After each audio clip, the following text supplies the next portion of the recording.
arguably the most talked about game of 2015, Destiny's reception was polarised.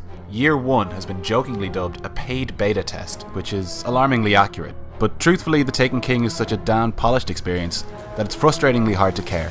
More importantly, there's no way this latest iteration of Destiny could exist at all without the deafening feedback of fans.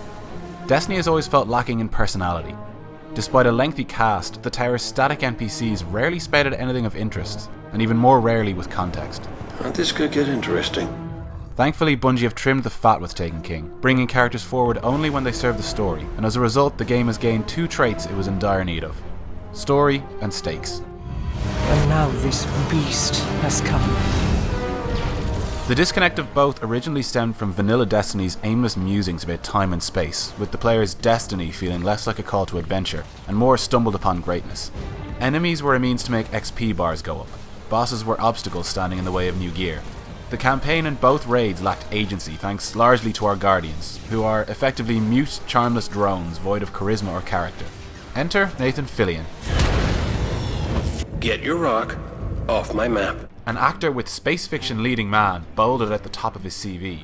Fillion always felt like a wasted commodity as Hunter Vanguard Cade 6. In The Taken King, Cade's personality is imprinted onto the player as he organises an assault on Oryx Dreadnought via cutscenes and in-mission communications. His responses to other NPCs like Eris Morn neatly fill in for your own vocal failings, as the gloomy warlock drones on about melodrama and the hive threat, only to have Cade uncomfortably dismiss her with perfect comedic timing.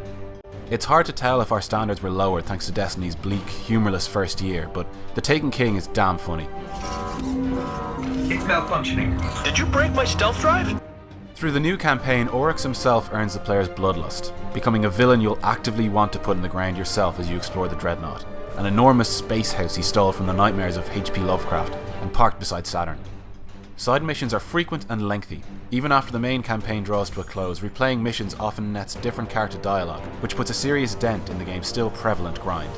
That said, there is a hell of a lot of content here to consume.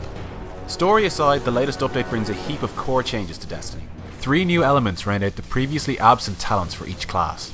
The Sunbreaker subclass allows Titans to dish out solar damage from a distance without sacrificing their survivability. Stormcaller Warlocks can now get up close and personal with a powerful arc super ability and synergizing grenade melee setup, while Hunters can embrace the Void as a Night Stalker, which provides group utility with the immobilizing Shadow Shot and the potential to cloak themselves and their team.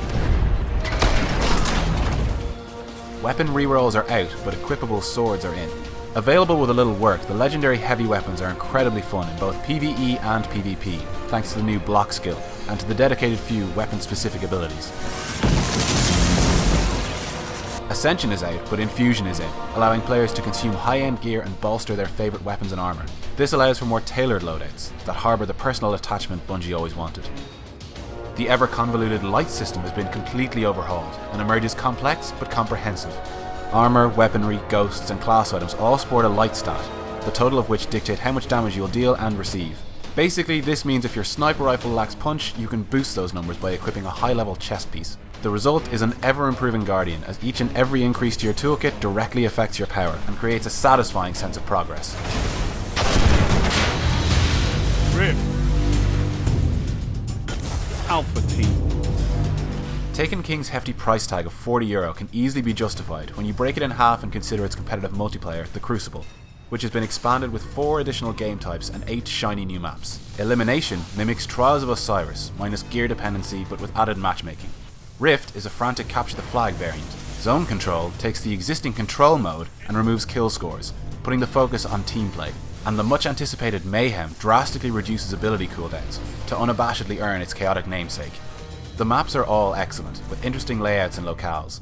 Standouts include Bannerfall, a cordoned off area of the tower with narrow corridors for indoor shootouts, and 2 large expanses that make for genuinely exhilarating Rift matchups. And the Drifter, a circular arena in the reef perfect for both big and small teams. Subtle touches like the Drifter's low gravity, which causes loose ammo and lifeless corpses to float about, really highlight Taken King's attention to detail. You'll still have to dip into PvE content to stand any reasonable chance of earning exotic gear, but easier bounties paired with Crucible-devoted questlines give more competitive players a broader choice in activities.